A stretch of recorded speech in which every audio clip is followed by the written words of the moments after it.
ইরফান রেগে বলে। Shut up. সত্য হেসে ফেলে। ইরফান দাঁতের দাঁত চেপে বিড়বিড় করে। স্টুপিড বাঁদর, তোমার বাদরামি আমি ছুটাচ্ছি, ওয়েট। মায়রা ইরফানের সব কাজিনেরা মায়রার ঘরে বসে গল্প করছিল, আর মায়রার ঘরে থাকা আইসক্রিম চকলেট আরামসে সব খাচ্ছিল। মায়রা ঘর থেকে বেরিয়েছে সবার জন্য ঘরে পানি নিয়ে যাওয়ার জন্য। তখনই ফায়েজ ভেতরে ঢোকে। শুদ্ধ তাড়াহুড়ো করে ভেতরে এসেছে, দরজা আটকায়নি। ফায়েজ খোলা পেয়ে সরাসরি ঢুকেছে। তার মাথা আপাতত ঠিক নেই। আগে ইনায়ের সাথে কথা বলবে, এরপর সব ঠিক হবে। ডাইনিংয়ে আলো না জ্বালানোয় মায়রা অন্ধকারে কারো ছায়া দেখে চিৎকার করে ওঠে। চোর চোর, সবাই এসো, চোর এসেছে। এক মুহূর্তের জন্য ফায়েজের পা থেমে যায়। বিয়ের আগের রাতে হবু শ্বশুর বাড়িতে এসেছে জানলে সবাই তাকে কি ভাববে। যে চোর চোর বলে চিল্লাচিল্লি করছে, ইচ্ছে করলেও তাকে টাটিয়ে একটা চর মারতে। মায়েরা ভয় পায়, তাই সামনে না এগিয়ে পিছু ফিরে ইরফানের কাজিনদের ডাকে। তখনই ফায়েজ সামনের দিকে দ্রুত পা চালায়। সামনে এক ঘরে ইনায়াকে দেখে এক প্রকার দৌড়ে ইনায়ার ঘরে গিয়ে ঠাস করে দরজা লাগিয়ে দেয়। ইনায়া ফায়েজের পেছন থেকে দেখে চিৎকার দিতে নেয়।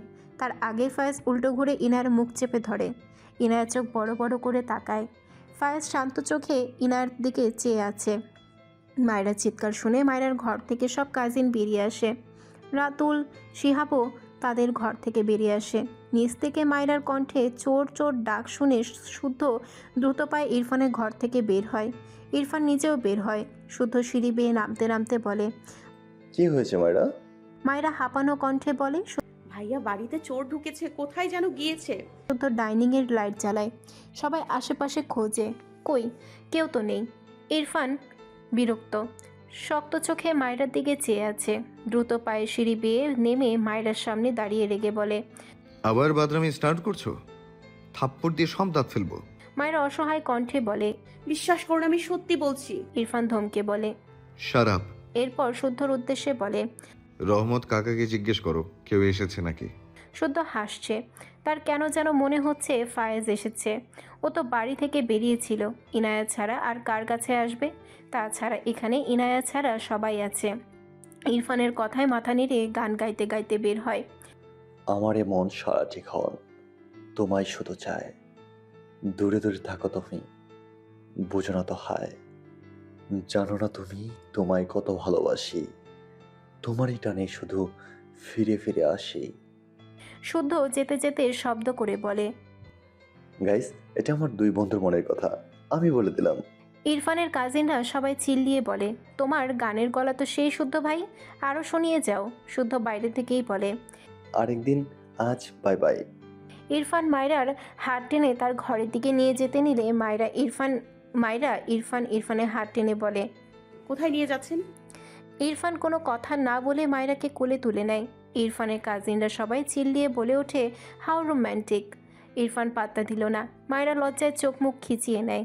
ইরফান বড় বড় পা ফেলে সিঁড়ি বেয়ে উঠে তার রুমে গিয়ে মায়রাকে নামিয়ে দিয়ে ঠাস করে দরজা লাগিয়ে দেয়। মায়রা ভাবছে সে না বলে বেরিয়ে গিয়েছে বলে এখন তাকে কিছু বলবে। ইরফান গম্ভীর গলায় বলে। ফাইজ তোমার জান? মায়রা কথাটা শুনে তড়াক করে ইরফানের দিকে তাকায়। চোখ বড় বড় হয়ে যায়। ইরফান মায়রার দিকে এগিয়ে আসে। মায়রা পিছিয়ে যায়। ইরফান আবারও বলে। ফাইজ তোমার প্রাণ? মায়রা ঢোক গিলে পিছিয়ে যায়। হায় হায়, এসব তো সে ফোনে বলেছিল। ইরফান শক্ত গলায় বলে। Tell me stupid. মায়রা কেঁপে ওঠে। পিছিয়ে যেতে যেতে আমতা আমতা করে বলে। না না না। ইরফান মায়রার দিকে এগোতে এগোতে ঠান্ডা গলায় প্রশ্ন করে। ফাইজ তোমার কি? মায়রা ঢোক গিলে এলোমেলো দৃষ্টি ফেলে বলে। ভাইয়া। ইরফানের আবারও ঠান্ডা স্বর। ফাইজের সাথে কথা না বললে তোমার ঘুম হয় না? মায়রা পেছাতে পেছাতে ঠাস করে বেডের উপর পড়ে যায়। ইরফান মায়রার দিকে চেয়ে আবারও ঠান্ডা গলায় বলে ওঠে। নো প্রবলেম, আমি ঘুম পাড়িয়ে দিব। মায়রা পিটপিট করে ইরফানের দিকে চেয়ে আছে। বেডের উপর পা তুলে উঠে বসে ইরফান মায়রার দিকে তীক্ষ্ণ চোখে চেয়ে আবারও বলে। ফাইজের সাথে কথা না বলে তুমি খেতে পারছো না? মায়রা কান্না পায়। হায় আল্লাহ, এই লোক সব জেনে গিয়েছে। মিনমিন করে বলে। আমি মজা করেছি, সরি। ইরফান গম্ভীর গলায় বলে। বাট আমি তো তোমাকে খাওয়াবো। মায়রা কাঁদো কাঁদো মুখ করে তাকায়। হঠাৎই বসা থেকে উঠে বেডের উপর পাশে লাফ দিয়ে দিতে চায়। তার আগেই ইরফান মায়রার পা টেনে ঠাস করে ফেলে তাকে টেনে আনে তার দিকে। মায়রা মিনমিন করে বলে। সরি সরি, আর করব না, ছেড়ে দিন প্লিজ। ইরফান বা হাতে মায়রাকে টেনে মেঝেতে দাঁড় করায়। তার সাথে শক্ত হাতে চেপে শীতল গলায় বলে। খেতে পারছো না, খাওয়াতে হবে তোমাকে। মায়রা দুদিকে মাথা নাড়িয়ে বলে। পারছি পারছি। ইরফান মায়রার হাত দুটো তার বাঁ হাতের মুঠোয় নিয়ে পেছনে চেপে ধরে। ডান হাতের বুড়ো আঙ্গুলের সাহায্যে মায়রার ঠোঁট দুটো শক্ত হাতে স্পর্শ করে। মায়রা একটু ব্যথা পেল বোধহয়, চোখ নামিয়ে রেখেছে। ইরফান সামান্য ঠোঁট বাঁকিয়ে শীতল গলায় বলে, আমি তবুও খাওয়াবো। মায়রা চোখ তুলে তাকায় ইরফানের দিকে। ঢোক গেলে কিছু বলতে চায়, তার আগে ইরফান মায়রার ঠোঁট দুটো আঁকড়ে ধরে। মায়রা চোখ বড় বড় করে তাকায়। ইরফান ডান হাতে মায়রার চোখ বন্ধ করে দেয়। মায়রা শরীর ছেড়ে দেয়। ইরফান বাঁ হাতে মায়রাকে শক্ত করে তার সাথে আগলে নেয়। মায়রা ছটফটিয়ে ওঠে। ইরফান দু হাতে মায়রাকে নিজের দিকে আরেকটু টেনে নেয়। পেছনে মায়রার হাতের বাঁধন শক্ত করে। মায়রা সময় নিয়ে শান্ত হয়।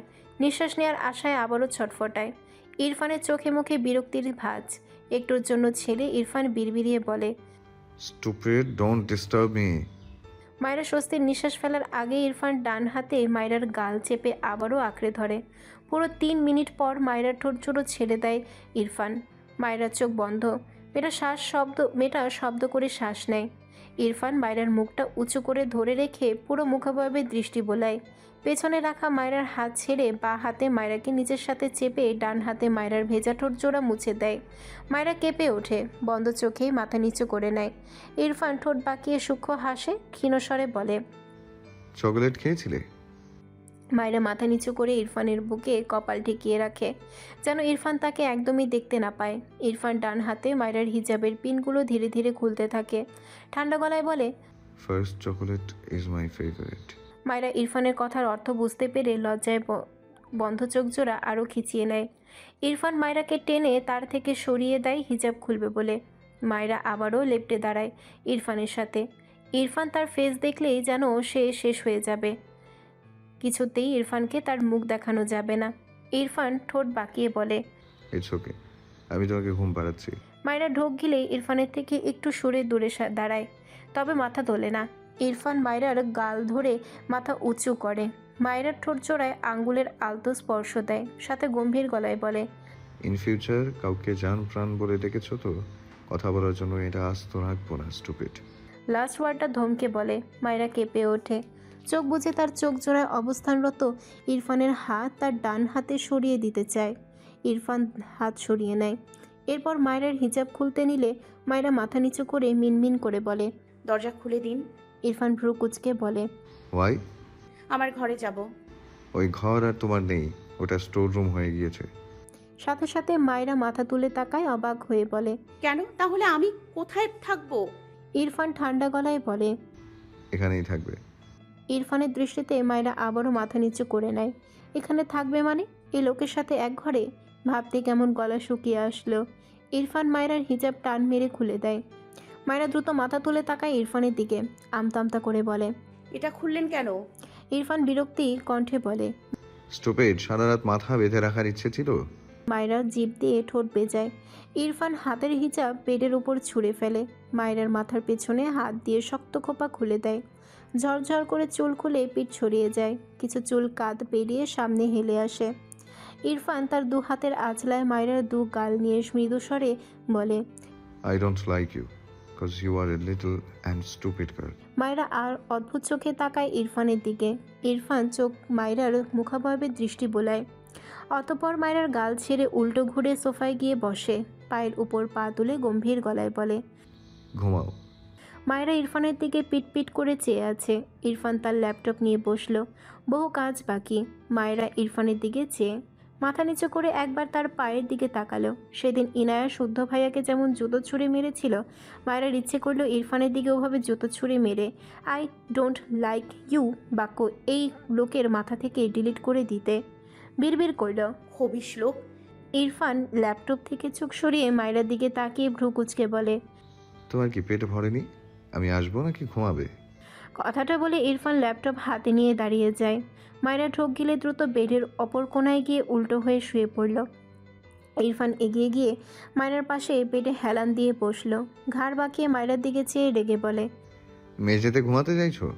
মায়রা কিছু বলল না। সে কোণাতেই পিঠ ফিরিয়ে ঘাপটি মেরে পড়ে থাকলো। ইরফান বিরক্ত হয়ে বাম হাতে মায়রার হাত ধরে টেনে তাকে ঘেঁষে শুইয়ে দেয়। মায়রা চেঁচিয়ে ওঠে। ইরফান বা হাত মায়রার পেটে রেখে ডান হাতে মায়রার গাল চেপে তার দিকে ফিরিয়ে ঠান্ডা গলায় বলে, জ্বালিও না আমায়। অ্যাগেইন চকোলেট খাওয়া স্টার্ট করলে সারা রাতেও পেট ভরবে না আমার। মায়েরা ঢোক গিলে এলোমেলো দৃষ্টি ফেলে ইরফানের হাত তার গাল থেকে সরিয়ে দিতে চায়, তবে পারে না। চোখ নামিয়ে মিনমিনে গলায় বলে, আমি ইরফানের গম্ভীর স্বর। ওকে। মায়েরা ভাবলো ইরফান তাকে ছেড়ে দিবে, কিন্তু ইরফান শুধু মায়েরার গাল ছাড়লো, পেট থেকে হাত সরালো না। মায়েরা ইরফানের দিকে তাকালে দেখলো ইরফান তার দিকে তীক্ষ্ণ চোখে চেয়ে আছে। মায়েরা আবারও মৃদুস্বরে বলে, ছাড়ুন। ইরফান ছেড়ে দিল মায়েরাকে। মায়েরা উল্টো ঘুরে চুপ করে চোখ বুঝলো, আর নড়ল না একটুও। ইরফান ল্যাপটপ অন করে কাজে মন দেয়। লিটল কুইন, তোমাকে কে কল করেছিল?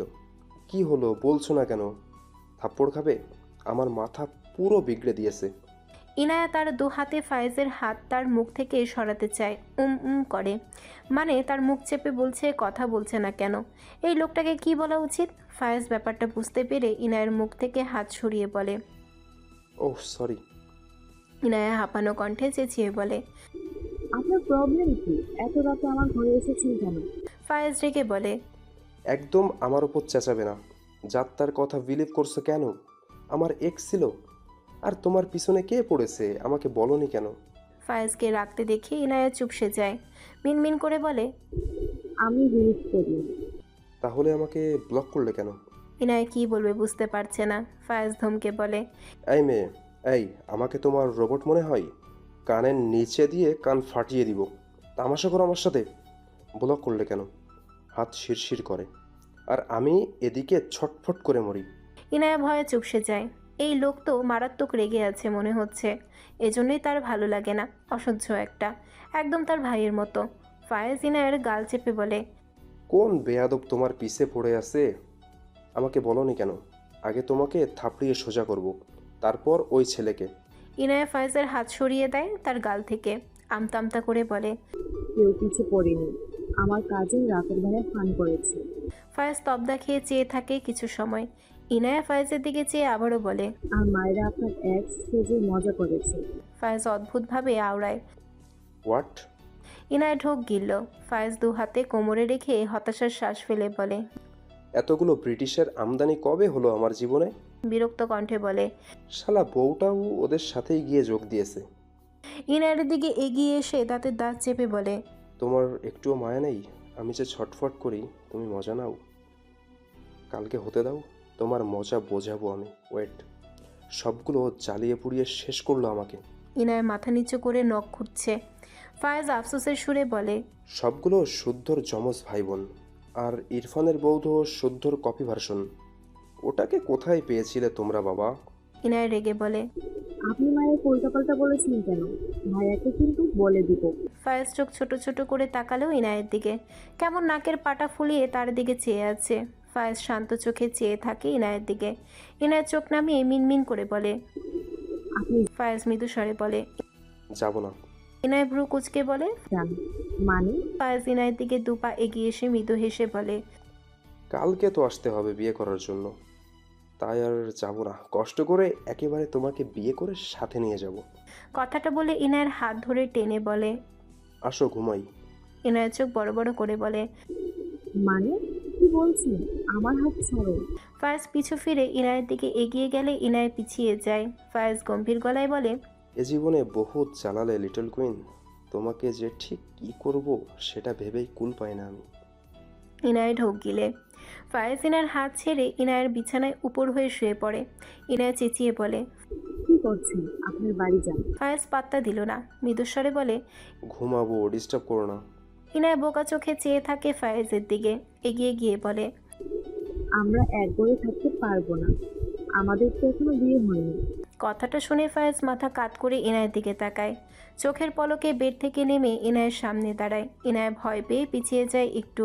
ফায়েজ মৃদু হেসে বলে, তবে চলো লিটল কুইন, আজকেই বিয়ে করে নেই। ইনায় ভ্রু কুচকে বলে। আপনি কি পাগল?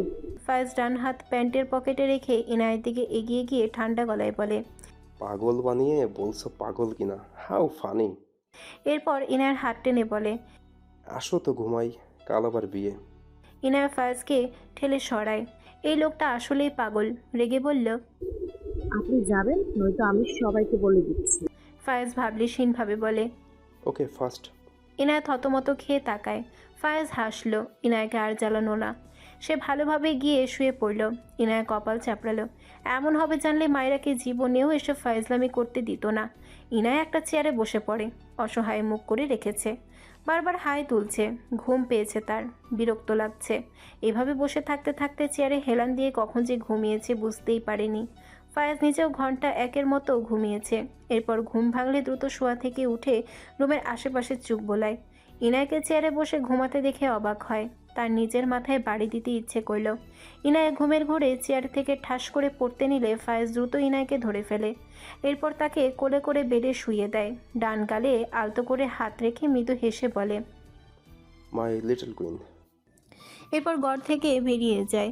ইরফান মনোযোগ সহকারে ল্যাপটপে আঙ্গুল চালায়। মায়েরা ঘুমিয়ে গিয়েছে। ইরফান মাঝে মাঝে মায়েরার দিকে তাকায়। মেয়েটা মাথার বালিশ রেখে তার পা কুলবালিশ আর বালিশ বানিয়ে ঘুমিয়ে আছে। ইরফান মায়েরাকে সরায়নি। মায়েরা ঘুমের ঘোরে ইরফানের পুরো দু পায়ের উপর উঠে পড়ে। ইরফান ভ্রু কুচকে চেয়ে আছে মায়েরার দিকে। অদ্ভুত চোখে চেয়ে আছে মায়েরার দিকে। বিড়বিড় করল, স্টুপিড বাঁদর, সারাদিন বাদরামি করে ঘুমের মাঝেও স্টার্ট করে দিয়েছে।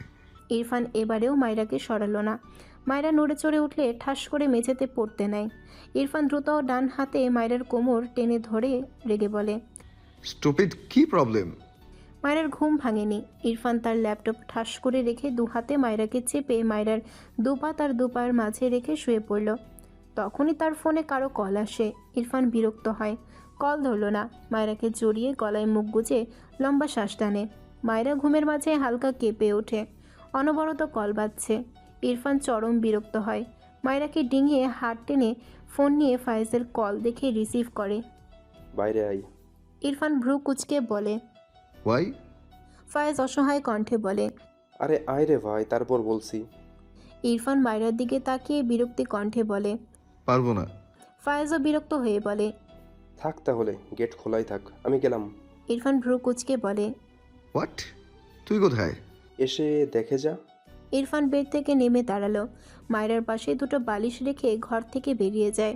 ফায়েজকে গেটের সামনে দাঁড়িয়ে থাকতে দেখে ইরফান অবাক হয়ে বলে, তোর না নেক্সট ডে বিয়ে? ফায়েজ কোমরে বা হাত দিয়ে ডান হাতে কপাল চুলকে বলে। এক্সাইটমেন্টে আজকে চলে এসেছি। ইরফান রেগে বলে। ফাজলামো করছিস? তুই এখানে কেন? ফায়েজ বিরক্ত হয়ে বলে, যে বিশ্বু বউ আমদানি করে এনেছিস, সে তো আমার জীবন তেনা তেনা করে দিচ্ছে। এসব খবর রাখিস না।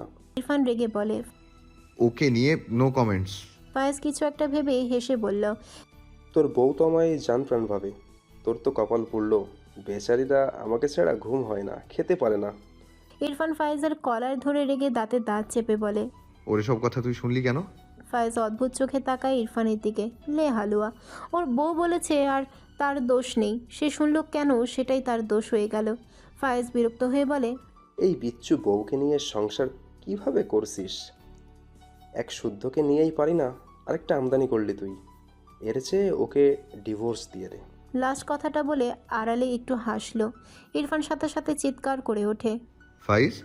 ফায়েজ ইরফানকে সত্যি সত্যি রাখতে দেখে ইরফানের কাঁধে হাত রেখে বলে। আরে ইরফান, সিরিয়াস হচ্ছিস কেন? ফান করলাম আমি। ইরফান ফায়েজকে গায়ের জোরে ধাক্কা দিয়ে রেগে বলে। বের হয় এখান থেকে। ফায়েজ বিরক্ত হয়ে বলে।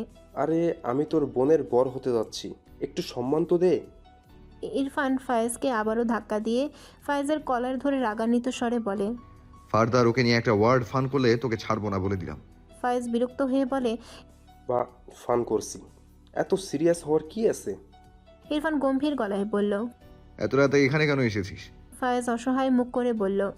আজ রাতে কোনোভাবে আমার বিয়েটা দিয়ে দেওয়া যায় না? ইরফান বিরক্ত হয়ে বলল। রাত বিরাতে আমার বোনের ঘরে গিয়েছিলি কেন? থাপ্পড় খাবি? ফায়েজ হতাশার শ্বাস ফেলে বলে। একটু তোর বউ তো একাই 100, শুদ্ধকে টেক্কা দিয়ে দিয়েছে। ইনায়াকে দিয়ে আমায় ফোন করিয়ে বলেছে ইনায়া জেনে গিয়েছে আমার এক্স আছে। তারপর তোর বউ নিজের হাতে ব্লক করেছে আমার বউয়ের নাম্বার থেকে আমার নাম্বার। থেমে বলে। এখানেই থামলে তাও হতো। ওরে বাবা, তোর বউ তো থেমে যাবার পাত্রী নন। সে তোর কোন কাজিন রাতুল ফাতুলকে দিয়ে ইনায়াকে দিয়ে পাখি পুখি সব ডাকিয়ে ফেনা তুলিয়ে ফেলেছে। আজকেই ইনায়াকে বিয়ে করবে এসব হুমকি দিয়েছে। ভাবতে পারছিস তোর বউ কি অত্যাচারটাই না চালিয়েছে আমার ওপর? ইরফান বিরক্ত চোখে চেয়ে আছে ফায়েজের দিকে। ছোট বাচ্চারা দুষ্টুমি করলে অন্য বাচ্চা এসে তার মাকে যেমন বিচার দেয়, ইরফানের নিজেকে তেমনই মনে হলো। ওই স্টুপিটের বাদরামি ভাষণ তার বন্ধুর কাছে শুনতে হচ্ছে। কণ্ঠে বিরক্তি ঢেলে বলে, এসব আমাকে বলছিস কেন? ফায়েজ অবাক হয়ে বলে। ও মা, বউ তোর, তোকে বলবো না তো কাকে বলবো? এরপর চরম হতাশার শ্বাস ফেলে যেতে যেতে বলল, তোর বিচ্ছু বউটাকে একটু সামলা ভাই, শুদ্ধ জ্বালাই বাসি না। তোর বউটাও অ্যাড হয়েছে, জীবনটাই তেজপাতা। সাহিলের অ্যাক্সিডেন্টের কথা শুনে ইরফানের বরফ পিষে কি কান্না। কিছু সময়ের জন্য বাড়িটা কেমন নিস্তব্ধতায় ছেয়ে যায়, কিন্তু বিয়ের আয়োজন সব শেষ। হুট করে তো আর কিছু করা যাবে না। শুদ্ধ গত রাতে সাহিলের কাছেই ছিল। সে সবাইকে বলেছে সাহিলের চিকিৎসা চলছে, ভালো আছে সে, সুস্থ হতে সময় লাগবে এটাই। হাত পা সব ভাঙা। শুদ্ধ আফসোসের স্বরে সাহিলকে বলছিল, ইরফানের পিছনে কেন লাগতে গেল? আগে নিষেধ করেছিল, রক তেড়া, এবার বোঝ ঠেলা। সাহিলের মাকে শিহাব রাতুল হসপিটালে আনলে সকাল সকাল শুদ্ধ উঠে ফায়েজের বাড়ি চলে আসে। ফারা খুব সুন্দর একটি স্টোনের পিঙ্ক কালারের লেহেঙ্গা পরেছে, উপরে ম্যাচিং করে হিজাব বেঁধেছে। ঘড়ির কাঁটায় দেখলো দুপুর 1:05। একদম রেডি হয়ে ঘর থেকে বেরিয়ে আসে। সবাই তার জন্য অপেক্ষা করছে। পার্লারে গিয়েছিল, আস্তে আস্তে লেট হয়েছে। তার মাকে একবার জড়িয়ে ধরে বলে, আম্মু গেলাম। ফারার আম্মু মেয়ের গালে হাত বুলিয়ে বলে, সাবধানে থাকবি, সব সময় বাবার সাথে থাকবি। বিয়ে বাড়িতে অনেক মানুষ থাকবে কিন্তু।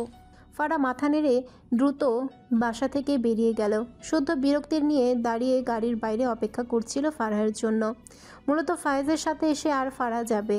পেছনে আরও 4টি গাড়ি, যেখানে ফায়েজদের সব আত্মীয় স্বজন উঠেছে। শুদ্ধ যতটা বিরক্তি নিয়ে অপেক্ষা করছিল, ফারাকে দেখে তার চেয়ে 1000 গুণ মুগ্ধতা তাকে ঘিরে ধরল। ফারা শুদ্ধর সামনে দাঁড়িয়ে বলে, শুদ্ধ ভাই, আমার ফোন দাও। গতকাল রাতে শুদ্ধর কাছে ফারাহের ফোন রয়ে গিয়েছে, সেটাই চাইছে ফারা। শুদ্ধর কোনো রেসপন্স না পেয়ে ভ্রু কুচকে ডেকে ওঠে। শুদ্ধ ভাই। শুদ্ধ মৃদু হেসে ফারার দিকে একটু ঝুঁকে বলে। ফারা হঠাৎই ডেকে ওঠে। আব্বু। শুদ্ধ থতমত খেয়ে কটম দৃষ্টিতে তাকায় ফারাহার দিকে। ফারা মিটমিটে হাসছে। পেছনের গাড়ি থেকে ফারার বাবা নেমে এসে ফারাকে জিজ্ঞেস করে। ফারা তার বাবার দিকে এগিয়ে গিয়ে বলে, শুদ্ধ আমার দিকে বখাটে ছেড়ে নজর দিচ্ছে আব্বু। হা করে তাকায়। কত বড় ফাজিল, তাকে বখাটে বলছে। শুদ্ধর বাবা রাস্তার আশেপাশে চেয়ে দেখল, এরপর ফারার হাত ধরে বলে, শুদ্ধ ভাইয়ের কাছে আমার ফোন আছে, দিতে বলো। ফারার বাবা শুদ্ধর দিকে তাকালে শুদ্ধ জোরপূর্বক হেসে পকেট থেকে ফারার ফোন বের করে দেয়। ফারা ফোনটা নিয়ে ভদ্রমেয়ের মতো বাবার সাথে যায়। শুদ্ধ ছ্যাঁকা খাওয়া পাবলিকের ন্যায় মুখটা অসহায় করে ফারার দিকে চেয়ে রইল। কী অবস্থা, তার না হওয়া বউ তাকে জ্বালাচ্ছে। এসব মানা যাচ্ছে না। ফারা পিছু ফিরে একবার তাকায়, শুদ্ধর সাথে একবার চোখাচোখি হয়। ফারা মুখ বাঁকায়। শুদ্ধ ইচ্ছে করল কানে ধরে উঠবস করে বলতে, মনের কথা মনেই রইল, বলা আর হলো না। ফায়েজেরা পৌঁছে যায় ইনায়েদের বাড়ি। গাড়ি থেকে নামলে ইনায়ের বাবা ফায়েজের বাবার সাথে হাত মেলায়। কোলাকুলি করে ফায়েজের বাবা তারেক নেওয়াজের পিঠে হাত দিয়ে বলে। ফায়েজের বাবার কথায় হাসলো তারেক নেওয়াজ, হেসে বলে, আর আমি অপেক্ষা করছিলাম আমার বেহাইসাব হওয়ার। একে একে ফায়েজের কাকা মামা সবার সাথে হাত মেলায় তারেক নেওয়াজ। এরপর ফারাকে জিজ্ঞেস করে। ফারা মৃদু হেসে বলে, আলহামদুলিল্লাহ আঙ্কেল, ভালো।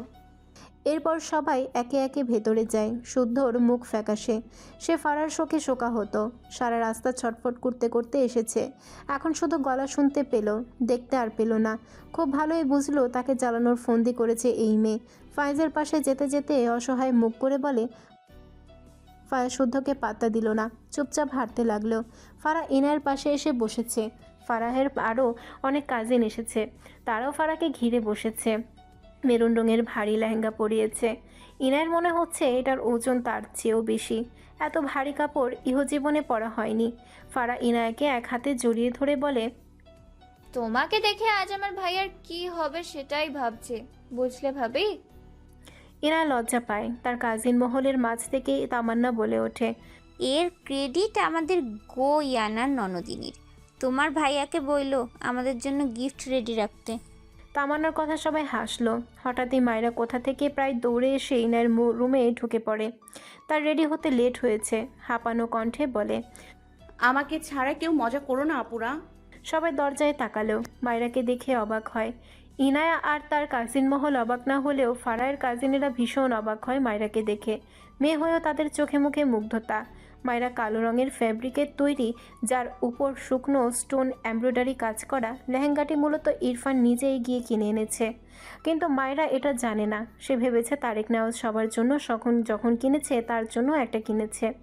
মনে করার কারণও আছে অবশ্য, সে তো আলাদা করে পায়নি এই লেহেঙ্গা।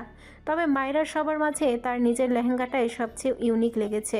সে তো তার শ্বশুর মশাইকে ধন্যবাদ দিতে দিতে মুখে ফেরা তুলে ফেলেছে।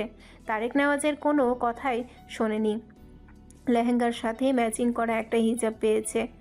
সবাই সেটাই খুব সুন্দর করে বেঁধেছে। ফর্সা গায়ে কালো রঙের লেহেঙ্গা কেমন জলজল করছে। ইনায়াকে সাজাতে বাড়িতেই কয়েকটা মেয়ে এসেছিল, তারা সবাইকে সাজিয়ে দিয়েছে। মায়েরাও এই প্রথম এত সাজলো।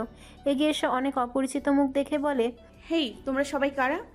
ফারা এসে সবার সাথে পরিচয় করিয়ে দিল মায়রাকে। মায়রা সবার সাথে হেসে কথা বলে। মেয়েগুলো নিজেদের মাঝে বলাবলি করে মায়রাকে নিয়ে। মেয়ে হয়েও তারা মায়রাকে তাদের কাছে একটি পুতুল পুতুল লাগলো। ফারাহের পাশে অপরিচিত একটি মুখ দেখে ফারা জিজ্ঞেস করে, মায়েরা, তোমার পাশে এটা কে? মায়রা হেসে বলে, ওর নাম সামিরা, আমার আম্মাজানের হবু বৌমা, বুঝলে? আমাদের গ্রামেরই। ফারা ভ্রু কুচকে বলে, তোমার আম্মা জান কে? মায়রা কিছু বলার আগে ইনায়া ফুপির ভেতরে এসে ফারাকে জিজ্ঞেস করে। ফারা সম্মতি দেয়। এরপর টুকটাক কথা বলতে থাকে সবাই। মায়েরা অসহায় মুখ করে ইনায়ের ঘর থেকে বের হয়ে আসে। তার খোপা খুলে গিয়েছে। হিজাবের নিচ দিয়ে অনেকক্ষণ ট্রাই করেছে খোপা করার, ব্যর্থ হয়ে বেরিয়ে আসলো। সব ঘরেই মানুষ। তার ঘরটা ইরফানের কথা মতো সত্যি স্টোর রুমে পরিণত হয়েছে। বিয়েবাড়ির যাবতীয় জিনিসপত্র সব কিছু ওই ঘরেই রেখেছে। একমাত্র ইরফানের ঘরটাই ফাঁকা আছে। সকাল থেকে তো মায়েরা ওই ঘরে যায়নি। ইরফান যদি থাকে তবে কি করবে? ধীর পায়ে ইরফানের ঘরের দিকে এগিয়ে যায়। দরজা ঠেলে ভেতরে চোখ বুলিয়ে দেখলো ইরফান নেই। স্বস্তির নিঃশ্বাস ফেলে ঘরে গিয়ে দরজা আটকে দেয়। এরপর দ্রুত আয়নার সামনে গিয়ে মায়েরার হিজাব ফটাফট খুলে ফেলে। এরপর কোমর সমান চুলগুলো শক্ত করে খোপা করতে গেলে লেহেঙ্গার উপরের পাটের চেন ফরফর করে খুলে যায়। মায়েরা কেঁদে দেওয়ার মতন অবস্থা হলো। শুধু ঝামেলা পাচ্ছে। বিরক্ত লাগলেও খোপা করা রেখে চুলগুলো ডান পাশে এনে রাখে। আগে চেন লাগিয়ে তারপর খোপা করবে ভাবনা এই। সে অনুযায়ী দু হাত পিছনে নিয়ে চেন লাগানোর চেষ্টা করে, কিন্তু পারছে না। প্রায় অনেকক্ষণ চেষ্টা করেও ব্যর্থ হয়ে কান্না পায় তার। এখন কি করবে ভাবনার মাঝে কেউ খট করে দরজা খুলল। মায়েরা দ্রুত পিছু ফিরে তাকায়। ইরফানকে দেখে চোখ বড় বড় হয়ে যায়। হায় আল্লাহ, এটাই বাকি ছিল। ইরফান দরজা ফিরিয়ে দেয়। মায়েরা পিটপিট করে ইরফানের দিকে চেয়ে আছে। কালো পাঞ্জাবি পরেছে লোকটা।